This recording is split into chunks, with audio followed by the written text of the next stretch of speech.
most marriages don't lose trust because of one big moment. They lose it slowly when honesty stops feeling safe. Yeah. It's the slow fade.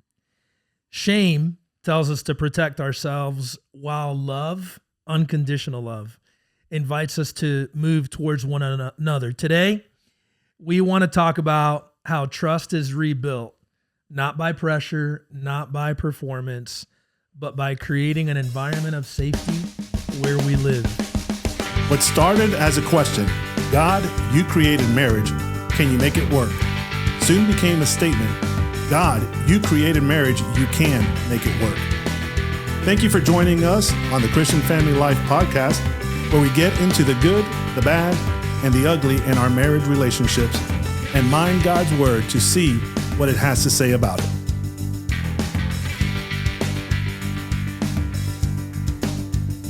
Welcome to the Christian Family Life podcast.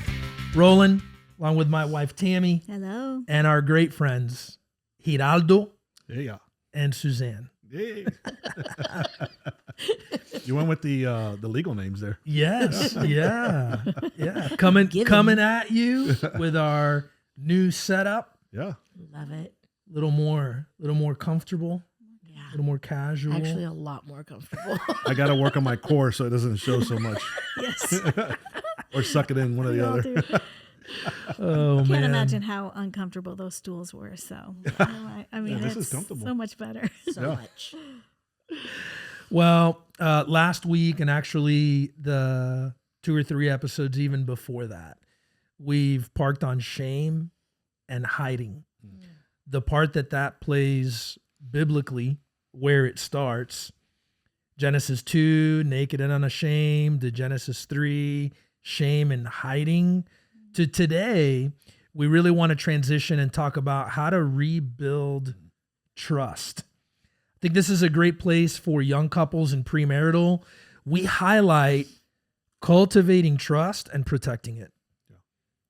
Because without the kind of conversation we're having of the perspective of just the weight that having trust in a relationship carries, we may find ourselves in figuring out, well, how do we rebuild?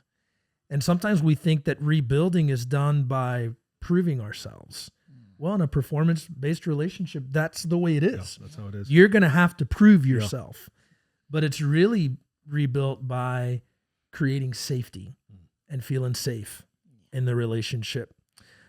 Tam, when that trust is broken in marriage, what's usually happening beneath the surface?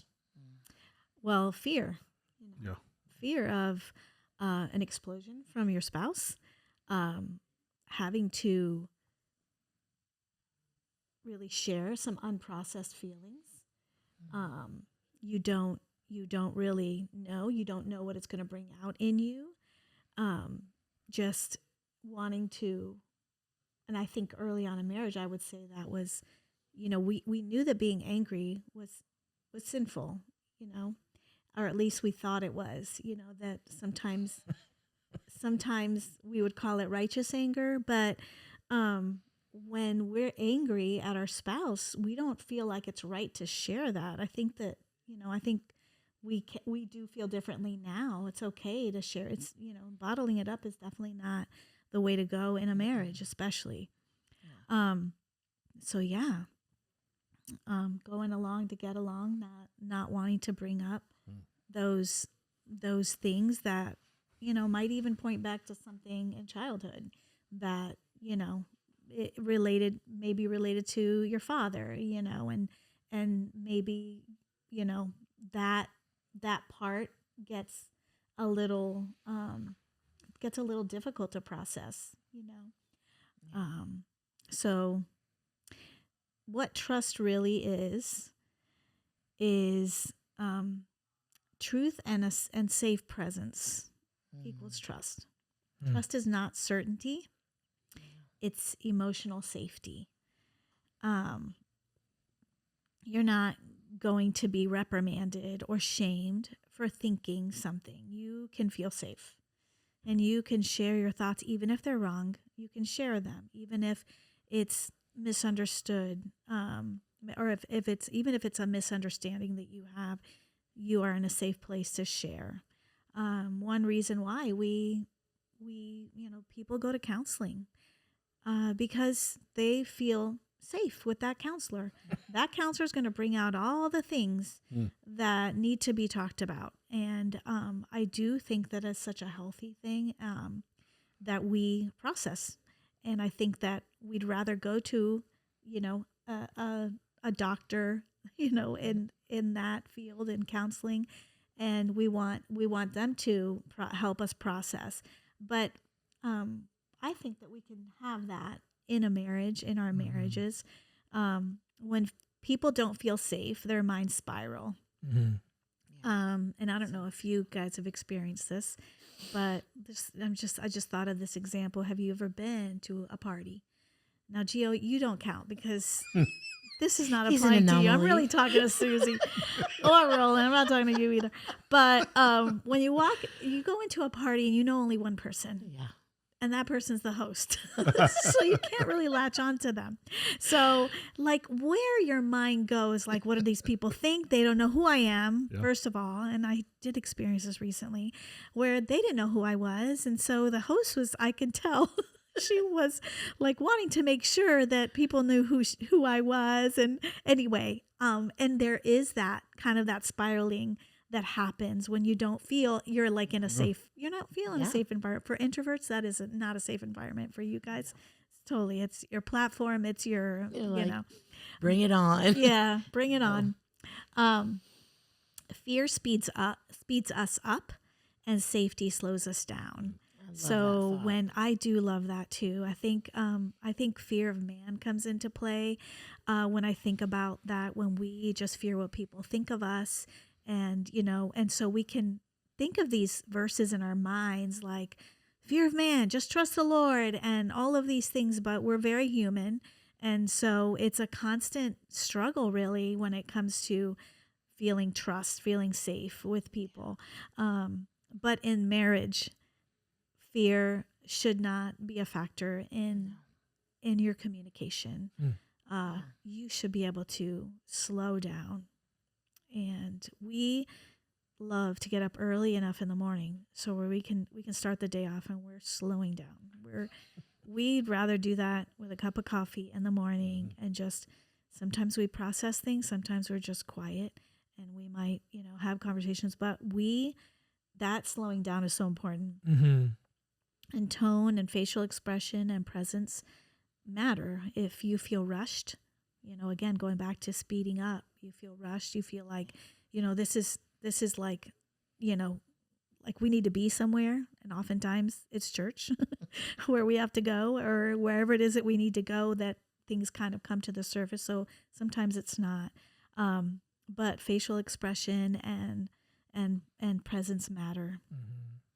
So one thing that really, I've been listening to this book called Cleaning Up Your Mental Mess by Dr. Carolyn Leaf. And she wrote the book, Switch On Your Brain.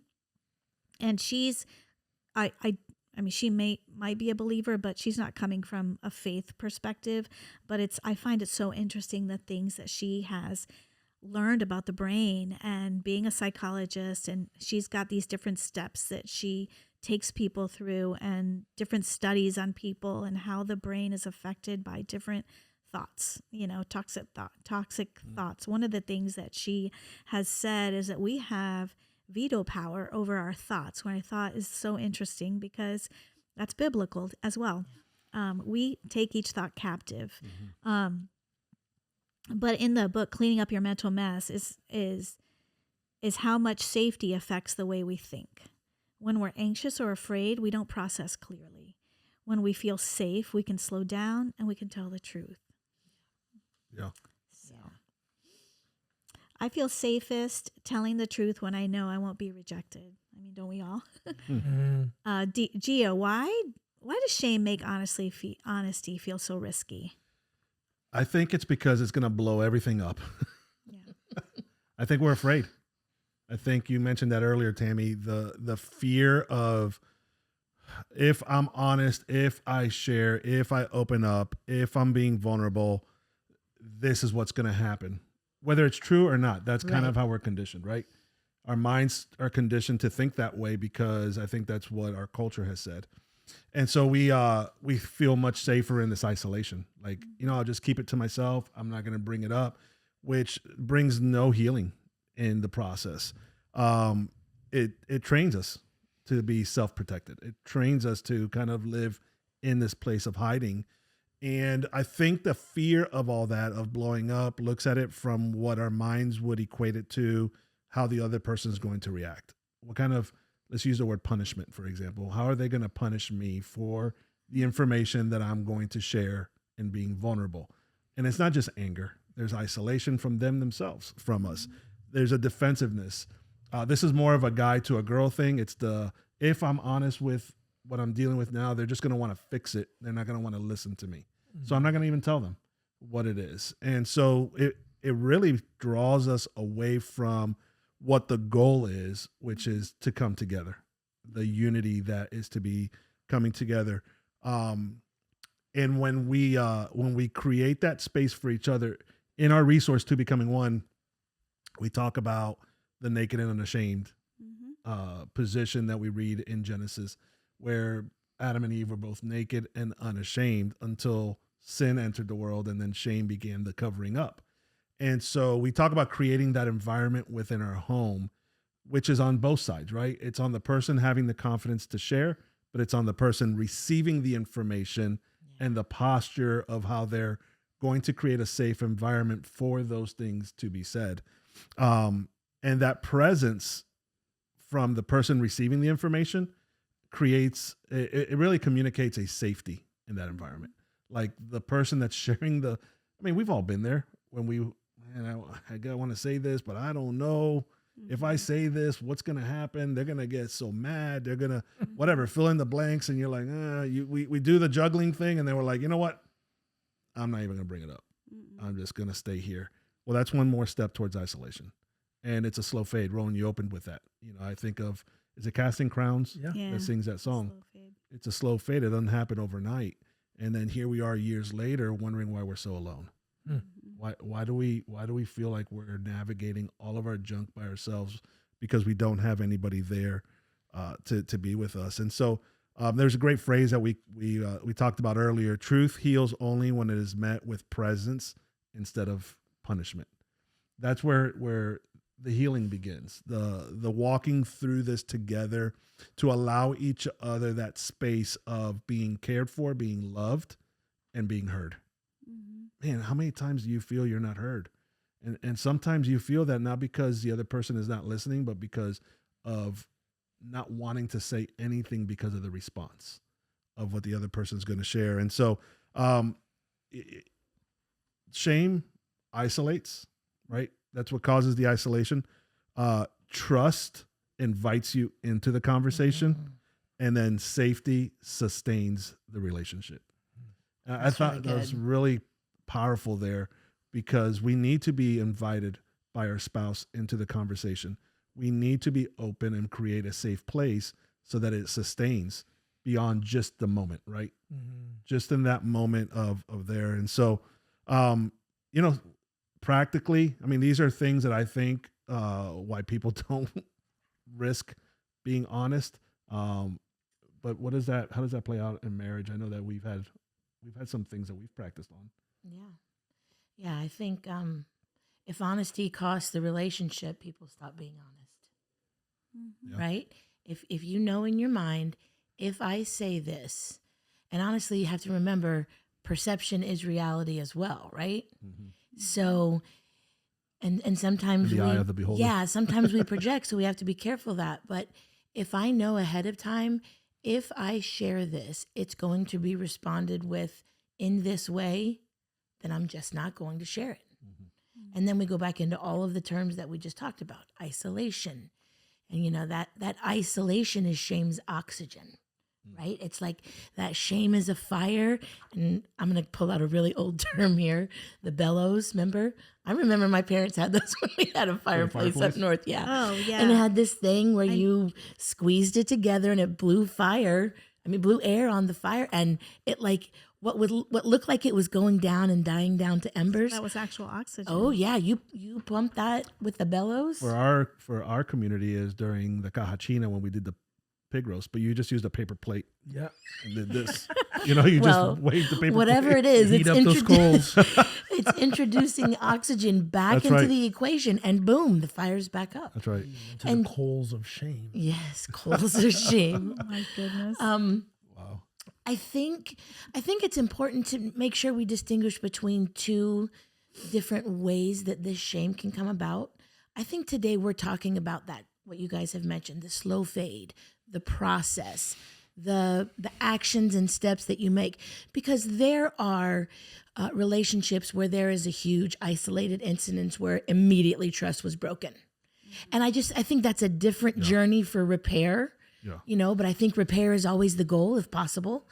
And with God, all things are possible. So, but I think what we're talking about today is that slow, like almost like an erosion. And it's little by little. And it's honestly what I think it is. And it's not always intentional, but it's a failure to make the choices that bring health, to lean into even when it's uncomfortable, to have the conversation when you don't want to have the conversation, or when you want to say, I'm fine.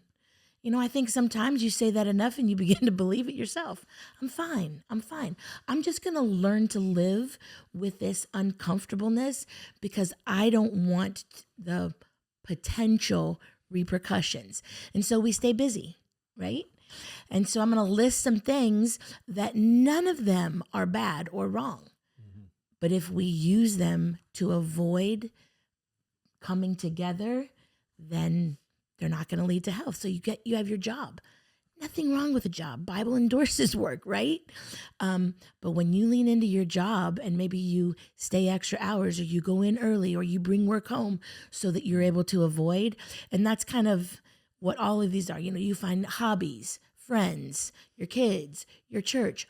All of those are excellent things, but not when they come at the cost of health in your relationship, because we tend to we use that to avoid topics, and we just want to keep the peace. We just want to be nice. That was me for a very long time. Yeah, I was going to say, Suze, that I remember, like now, today, the way the conversation goes is like this. I don't know, maybe you guys experience the same thing, where Susie will bring something up, speaking her heart, right? Mm-hmm. And I roll my eyes, or I sharply defend myself, or whatever it is. And today she's able to, back then it was more keep the peace. Today it's more like, see, when you do that, it doesn't allow me to really share with you what's on my heart immediately. Yeah. And it really causes me to take a pause and say, you're right. But this has been helpful because we've been through a lot of the 2B1 stuff ourselves. We teach it so much. God has been downloading in our hearts. Also, there's 31 years of marriage, stuff that we're still learning. Yeah. Mm-hmm. But this is what that makes me think of is you're at that place, which I wish, and we talked about this when we were having our meetings before the podcast. Man, why couldn't we have learned all this, have it all down 31 years ago And before it started? and to still be learning. Yeah. The definition of insanity is to do the same thing and expect a different result. Yeah. So even as someone listens to this podcast and they hear things like presence, or they hear things like don't avoid, what comes to mind for me is how in conflict is sometimes where we got the most done around the house. Because it was easier to go and do those things than, Gio, like you said, hey, this is why we don't have the conversation when this happens. Yeah. And so I think we kind of come to this place where we identify what it's going to take to cultivate and in some cases rebuild trust, and then be committed as ever to that. I think trust grows, right? And it grows when it's cultivated. Mm-hmm. And you cultivate trust through consistent safety. Not emotional intensity. Are there times for emotional intensity? Yeah. Yeah. But I don't think that's where trust is going to be tested. Yeah. Right? So if you're going to get to an emotionally intense state, make sure you have built that trust through consistent safety. And instead of always wanting to be the recipient of that and looking for if it's offered to you, be the first to offer it. Yeah, that's good. Be that for your spouse. And I know there's a tendency to say, but they don't do that for me. That's okay. For a time. Like do unto others. Like be for your spouse what you want them to be for you.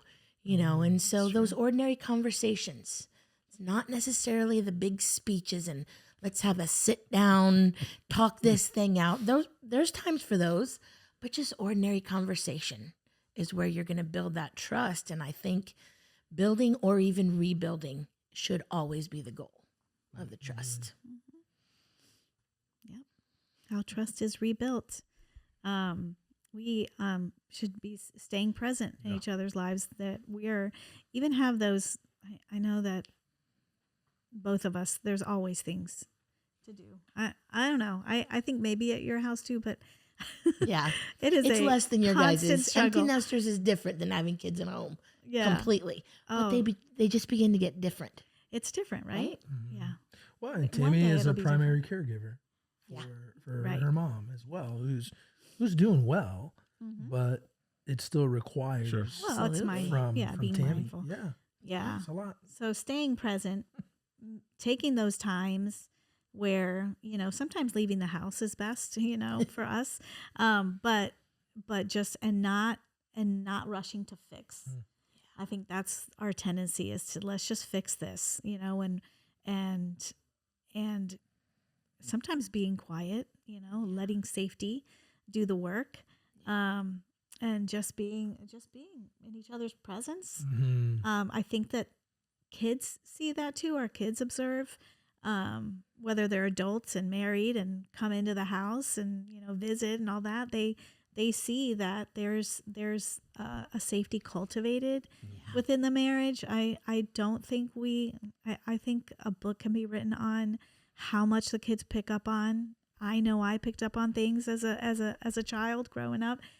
You can sense the atmosphere in a room. I think when you're a child, that you don't even process it then, maybe until later. But the memories, as we get older, isn't it funny that we think we remember a lot of the memories from childhood as we get older? And I think about my father when he passed, when he was like in those last few, well, really, I'd say the last year, just processing things that he went through as a kid, and just telling the stories, and it was so clear in his mind. And I think that that's always going to be the way it is. And sometimes just processing things, that you went through as you're living this out, your marriage, your faith, and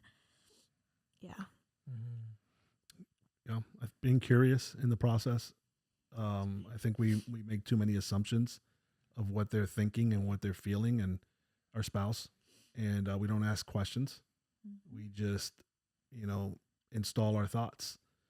And so I think asking questions is a big deal.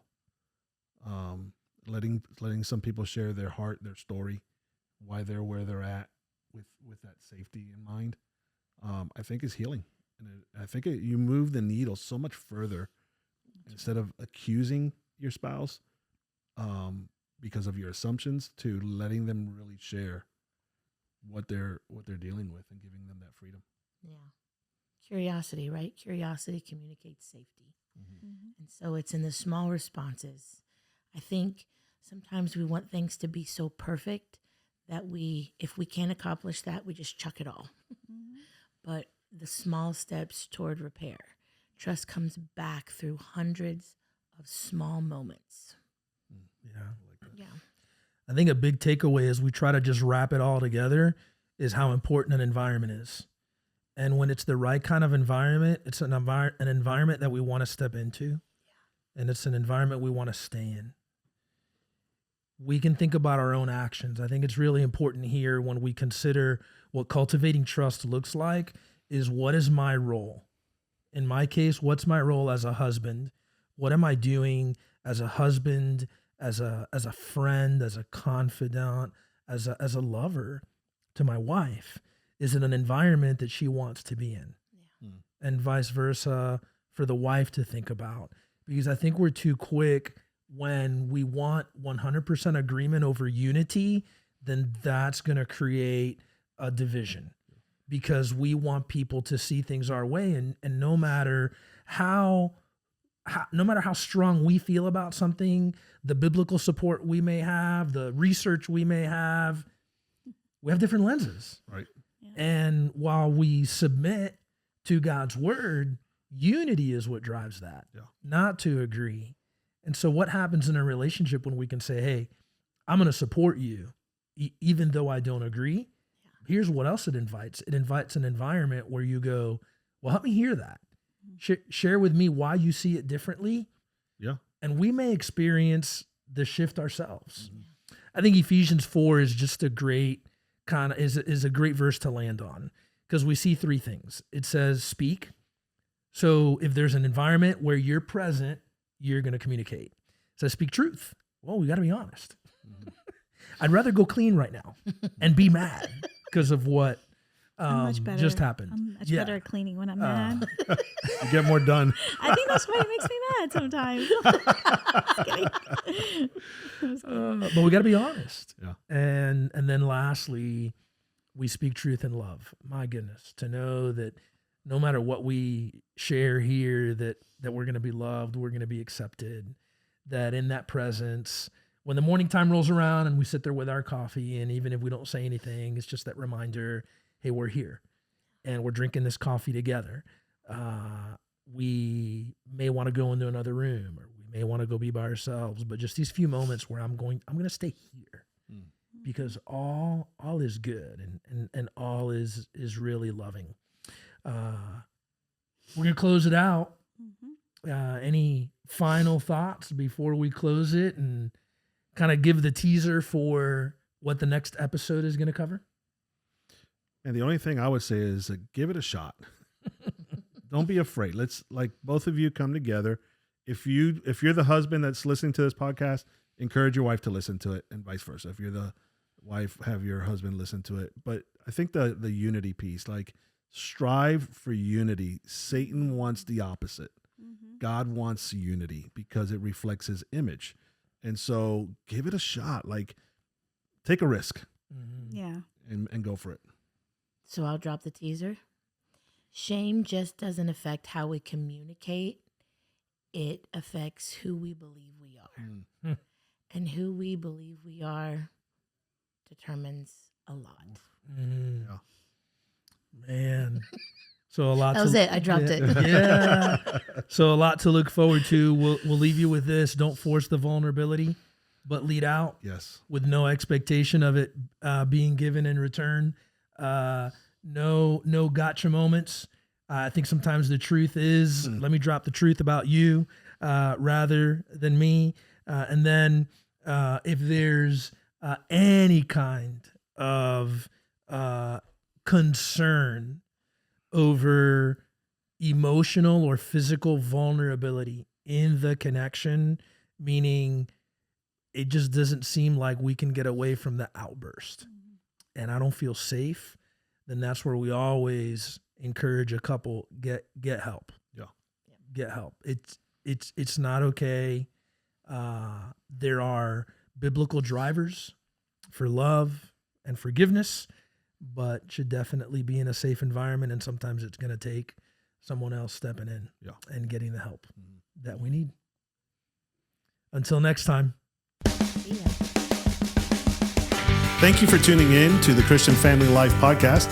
Be sure to subscribe. To learn more about the ministry, visit our website at christianfamilylife.com. There you can subscribe to our newsletter and find all the social media links where we offer resources to help strengthen your marriage. Until next time, remember, God created marriage. He can make it work.